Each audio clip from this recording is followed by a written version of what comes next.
안녕하십니까. 세 번째 시간에 이 해상법, 해상보험에 대해서 설명을 드리도록 하겠습니다. 자, 해상보험 계약을 먼저 보시게 되면, 자, 전 시간에 설명드렸다시피 이 운송에는 육상운송이 있고, 항공운송이 있고, 해상운송이 세 가지가 있는데, 육상운송은 운송보험으로 커버가 되고, 항공운송은 없지만 해상보험에 관한 내용이 준용이 된다라고 이해를 말씀을 드렸습니다. 그러면 이 해상보험은 선박의 어떤 독특한 특징 때문에 별도로 이 운송보험에서 별도로 따로 규정하고 있다. 다시 말하면 해상보험이라고 하는 것은 이 해상운송 사고와 관련해서 그 사고에 생긴 손해를 보상하기 위한 것이다 라고 하는 거죠. 그럼 여러분들이 그림을 보시다시피 자, 이 바다에 떠다니는 이 선박은 이 보호될 수 있는 게 뭐가 있을까요? 첫 번째가 이 선박이 있죠. 그쵸? 이 두 번째가 여기에 쌓여있는 적화. 이 쌓을 적자에다가 화물 하자. 그래서 이 쌓여있는 화물. 그래서 이 물건이죠. 선적되어 있는 물건과 선박 그 자체의 두 가지의 위험을 담보할 수 있다라고 하는 거죠. 다만 이제 그 해상보험 계약의 특징을 보시면 제가 운송보험과 별도로 다른 특징이 있기 때문에 별도로 규정하고 있다고 했는데, 자, 해상보험에 있어서의 운송은 자, 선박을 가지고 있는 사람은 주로 누굴까요? 기업이겠죠. 큰 기업이겠죠. 그러면 이 기업과 물건을 보내는 사람, 즉 매도인은 물건을 보내는 사람도 주로 누구죠? 이 사람도 기업입니다. 자, 한쪽이 약하면 한쪽을 보호하기 위해서 그 약자편을 들어줄 만한 그러한 법의 장치들이 있어야 되는데, 이건 둘 다 뭡니까? 기업 대 기업입니다. 그러면 국가가 나서서 약자편을 들어줄 필요가 없는 거죠. 그래서 이것은 해상보험은 대등한 당사자 간의 관계에서 인정이 되기 때문에 사적자치 원칙이 존중된다. 그래서 우리가 보험법 처음에 공부하실 때 불이익변경 금지 원칙이 있었습니다. 이것은 보험계약자에게 불리한 내용은 상법에 규정되어 있는 그러한 보험계약자에게 불리한 내용에 반하는 당사자 간의 합의는 효력이 없다라고 설명을 드렸는데, 이 해상보험에 있어서만큼은 이 당사자 간의 대등한 관계이기 때문에 이 불이익변경 금지 원칙이 적용되지 아니한다. 즉 적용이 배제된다라는 점이 특징이 있고요. 두 번째는 해상보험은 국제 간의 거래 경향이 강하기 때문에 보험약관 등이 국제적으로 통일된 약관을 이용하는 것이 일반적인 관례이다. 그래서 이 국제적인 성질을 가지고 있다. 그래서 여러분이 이 보험법이 끝나고 이제 해상법을 공부하시게 되면 이 해상법을 공부하시면 국제조약이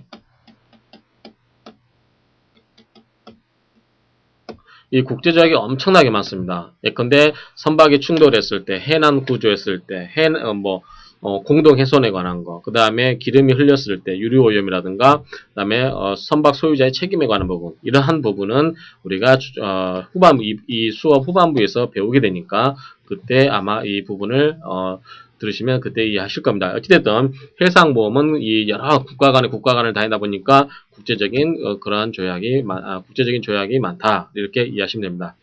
그러면 이제 해상보험의 종류에는 크게 이 선박보험, 그쵸? 이 선박 그 자체에 관한 보험입니다. 그럴 때 이 선박에는 이 배만 딸랑 이렇게 하나만 있습니까? 그렇지가 않죠. 이 선박에 딸리는 뭐가 있습니까? 속구라는 말이 나옵니다. 속구. 그래서 이 속구라고 하는 건 뭐냐면 배에 붙여져 있는 거. 예컨대 우리 집을 보더라도 창틀이니 뭐 이런 거 전부 나중에 붙이지 않습니까? 마찬가지로 선박에 있어서도 이 배에 붙여져 있는 그러한 부속품들, 이러한 것을 속구라고 이해하시면 됩니다. 연료도 있겠죠. 어마어마하게 많은 연료를 싣고 다니겠죠. 양식, 이러한 항해에 필요한 모든 물건들, 이러한 것들을 다 속구라고 보는 건데, 이러한 것도 선박보험에 당연히 포함되어 되겠죠. 만약에 선박보험을 이 껍데기만 이것만 보험에 들고 이 안에 건 보험이 안 된다고 하면 말이 안 되겠죠. 적하보험은 이제 그 화물이라고 말씀을 드렸습니다. 그 운송을 하고 있는 화물, 이렇게 쉽게 이해하시면 되고요. 그 다음에 운임보험은 아까 운송보험처럼 운송인이 운임을 함으로써 어떤 운임을 못 받게 되는 경우에 그 받게 되는 이익. 또 하나가 뭐냐면 이제 운임, 그 다음에 희망이익보험도 아까 운송보험에서 말씀드렸다시피 목적지에 도착해서 물건을 팔게 됨으로써 거기에서 얻게 될 수 있는 기대이익, 이러한 것을 희망이익이라고 말씀드리고요. 자, 선비. 자, 우리 말하는 선비는 양반이 아니라 뭡니까? 이거는 배에 관한 비용이죠. 자, 배가 유지되려면, 여러분들 자동차를 한 대 갖고 있으려면 어떻게 됩니까? 자동차를 운행함에 있어서 필연적으로 수반되는 비용들이 있죠. 그쵸? 그러한 비용들이 있을 겁니다. 그래서 선비도 마찬가지 뭐냐면 선박이 항해를 함으로써 여러 가지 운항에 있어서 필요한 비용들, 이러한 것을 이 선비 비용이다라고 이렇게 이해하시면 됩니다. 자, 기간에 따라서 항해보험과 기간보험, 혼합보험이 있는데, 항해보험은 예컨대, 자, 이렇게 부산에서 미국 샌프란시스코까지 이렇게 한 번 가는 이 항해, 여기서 부산에서 샌프란시스코까지 한 번 가게 되는 항해를 항해보험이라고 하고, 기간보험은 1월 1일부터 12월 31일까지 이런 식으로 기간을 정해서 어딜 가든, 뉴질랜드를 가든 어딜 가든 그러한 지역에 관계없이 어떤 기간을 정해가지고 그 기간 내에서 이루어지는 보험이고, 혼합보험은 이 두 개를 섞는 거죠. 그러한 경이 있고, 자, 보험의 목적을 보게 되면, 보험의 목적이 되면, 지금까지 쭉 설명드렸죠. 선박이라든가 물건, 이러한 것들이 해상 사고와 관련해서 있게 될 모든 재산이 이 보험의 목적이 됩니다. 육상 운송 보험 목적이 운송물에 하나는 것과 구별이 되고 있습니다. 그렇죠? 모든 재산이기 때문에 육상 운송은 어떤 운송물의 하나라고 그랬죠. 차량은 뭘로? 차량보험으로. 그 다음에 사람은 책임보험, 승객 같은 건 책임보험으로 이렇게 한다고 그랬죠. 그렇기 때문에 여기서 운송보험과 선박보험, 해상보험이 구별이 있는 거고요. 해상보험 계약에 있어서의 보험의 목적은 선박, 적하, 희망, 운임, 선비, 이러한 것은 방금 다 설명을 드렸습니다.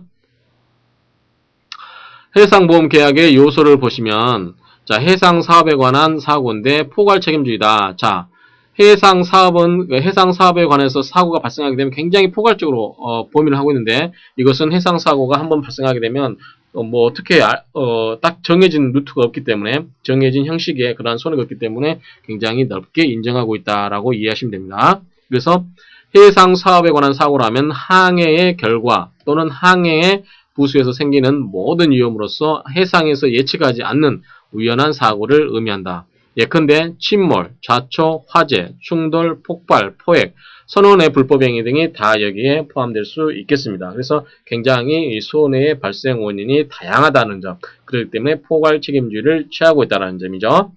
자, 해상 사업의 고유한 사고. 자, 항해의 결과 또는 항해의 부수에서 생기는 모든 위험, 해상 사업에 부수하는 육상 위험, 이런 모든 것들이 다 포함될 수 있습니다. 예외적으로 당사자 간의 특약에 의해서 일정한 사고를 보험에서 제외시킬 수 있는데, 그런 것뿐만 아니라 또한 내수 항행에 관한 사고, 육상에서의 사고를 포함시켜 보험사고 범위를 확대할 수 있다. 따라서 해상에서 이렇게 운송이 되다가 그 다음에 내륙 물 있는 그 항해를 다닌다가 여기서 다시 육상으로 갈 때 이 모든 걸 다 커버해서 보험으로 커버할 수도 있다라는 뜻입니다. 그래서 확대할 수도 있고 일정 부분을 당사자 간 합의로 해서 배제할 수도 있다라는 점입니다. 자, 보험기간은, 기간보험은 당연히 기간이 정해졌으니까 문제가 없죠. 항해보험은 그냥 한번 가는 거. 부산에서 뉴욕, 부산에서 샌프란시스코, 부산에서 뉴질랜드. 이런 식으로 어떤 한 번 항해, 언제 출발해서 언제 끝날지를 모르는 거죠. 그쵸? 그 항해 단위로 이루어지는 거. 이러한 것입니다. 항해보험의 경우는 보험기간의 개시와 종료에 대해서 문제가 있기 때문에 특별 규정이 있다. 자, 언제 시작해서 언제 끝날지를 정확하게 모르기 때문에 날짜가 정해져 있지 않기 때문에 그러한 경우는 특별 규정을 두고 있다는 뜻입니다. 자, 이럴 때 아까 우리가 육상보험에서 자동차에 뭐 했습니까? 자동차에 싣고 자동차에서 넘겨줄 때, 그렇죠? 마찬가지로 이 선박도 이 선박에다가 싣고 선박에서 내렸을 때겠죠. 그래서 보면 항해 단위로 한 선박보험의 보험기간은 하물 또는 저하의 선적에 착수하여 착수한 때에 개시하고 도착항에서 화물 또는 저하를 양육한 때 종료한다라고 하는 겁니다. 자, 화물은 뭐 이게 마실 건데 저하는 뭐 밑에다 쌓아두는 그런 물건을 말합니다. 예외. 화물 또는 저하의 선적에 착수한 후에 보험계약이 체결된 경우는 그 계약이 성립한 때 개시하고 양육이 지연된 경우로서 양육이 불가항력으로 인하여 지연된 경우 아니면 그 양육이 보통 종료될 때에 종료된다라고 하는 건데, 자, 이건 무슨 소리냐면, 자, 이렇게 선박이 이렇게 있을 때 배에 이렇게 떠 있죠. 선박에다 이렇게 싣고, 그 다음에 선박에서 이렇게 넘겨줬을 때, 항해보험에 있어서는 보험기간이 개시가 되는데, 그런데, 이미 선적하고 나서 보험계약이 체결되면 그때부터 보험계약이 성립된다고 보면 되겠죠. 그 전에는 이미 선적이 끝난 다음에 보험계약을 체결하기 때문에 그 당시에, 일어난 사고에 대해서는, 보상을 하지 않겠죠. 그 다음에 이미 이제 이때쯤, 통상적으로 이때쯤 끝났어야 되는데, 이게 불가항력으로 늦어진다. 그러면, 시점을 언제로 볼 거냐에 따라서 보험자가 책임을 지느냐, 안 지느냐 문제가 생기죠. 그러면 보험계약자가 거기에 대해서 울기도 하고, 웃기도 할 수 있겠죠. 그런데 그런 경우는 불가항력으로 인해서 연기된 경우, 이러한 지연된 경우는 그때 끝나겠지만 보통 끝났을 것이라고 예측되는 경우. 그래서 그 양육이 보통 종료될 때에 종료하게 된다라는 점입니다. 자, 적하보험은 선적에 착수한 때, 그렇죠? 그 다음에 인도한 때 종료. 그 다음에 출항지를 정한 경우는 그곳에서 운송에 착수. 그 다음에 화물의 선적에 착수한 후에 보험계약이 체결된 때는 그 성립한 때. 방금 다 설명드렸습니다. 기본적으로 이 선박의 선적, 그 다음에 인도, 넘겨줄 때 이렇게 보험사고가 발생하는데 보험계약 시점이 이때 체결되면 이때 선적할 때가 아니라 이때 보험계약이 성립됐다라고 그때부터 보험자의 책임이 개시된다라고 이해하시면 됩니다. 화물의 선적에 착수하는 보험계약이 시작될 때 방금 설명드렸고요. 양육이 지연된 경우 이것도 마찬가지 설명을 드렸습니다. 양육이 지연될 경우는 보통 종료될 때에 종료하게 된다라고 하는 점입니다. 자, 보험가액은 물건의 가치라고 그랬습니다. 그러면 기평가보험 있고 미평가보험이 있었죠. 자, 기평가보험 뭡니까? 이미 당사자 간에 합의를 하는 겁니다. 이번에 운송에 있어서 보험가액은 얼마다. 예컨대, 현대차가, 예컨대 컨테이너선에다가 1000대를 싣고 간다. 그러면, 예컨대 이거를 한 100억으로 한 500억으로 가정합시다. 그러면 이렇게 당사자가 합의를 했다. 그러면 나중에 손해가 생기면 그냥 합의된 금액대로 주면 되겠죠. 그런데 그렇지가 않고 미평가보험은 당사자 간에 정함이 없을 때 이런 경우는 사고 발생 시의 가액입니다. 사고 발생 시. 그렇죠? 자, 우리가 부산에서 출발해서 뉴욕으로 NY로 가는데 이때 보험사고 부산에서 가격이 다를 거고 뉴욕에서의 차량 가격이 다를 겁니다. 그렇죠? 부산에서 거래되는 가격과 뉴욕에서 거래되는 가격이 다를 수 있기 때문에 그렇습니다. 그런데 이때 사고가 발생했다고 하면 이 사고 발생 시점의 가액을 보험가액으로 한다라는 점입니다. 보험가액 불변경주의. 이거는 뭐냐면 해상보험의 목적물은 항에 따라서 항상 그 장소가 이동되고 또 사고가 발생한 때와 장소에서 보험가액을 산정하는 것이 매우 곤란하기 때문에 상법은 보험가액의 평가 방법을 법으로 정하고 있다라고 하는 겁니다. 그래서 어떤 경우가 있냐 보면 선박보험에서는 보험자의 책임이 개시될 때에 보험자의 책임이 개시될 때의 선박가액을 보험가액으로 하고 이 경우에 아까 석구가 뭐라고 그랬죠? 선박에 들어가 있는 그럼 선박에 속해 있는 기구들이 되겠죠. 석구. 그 다음에 연료도 선박 같은 큰 선박 같은 경우는 연료도 굉장히 많이 싣고 다니기 때문에 돈이 될 수 있는 거죠. 양식. 그렇죠? 뭐 한 달 단위로 항해서 모든 그 선원들이 먹고 살아야 될 만큼의 어떤 모든 그런 양식들, 이러한 것들, 모든 물건들은 모두 어디에 속해 있다? 보험에 속해 있다. 어디에 속해 있다? 보험에 속해 있다. 어디에? 선박. 아까 설명드렸습니다. 이 배 껍질만 인정하는 게 아니라 이 배를 메꾸고 있는 모든 것들도 선박보험에 속한다라고 이해를 하십시오. 그 다음 적하보험. 적하보험에 있어서는 선적한 때와 곳에 적하의 가액과 선적 및 보험에 관한 비용을 보험가액으로 한다. 그렇죠? 이거는 적하는 부산입니다.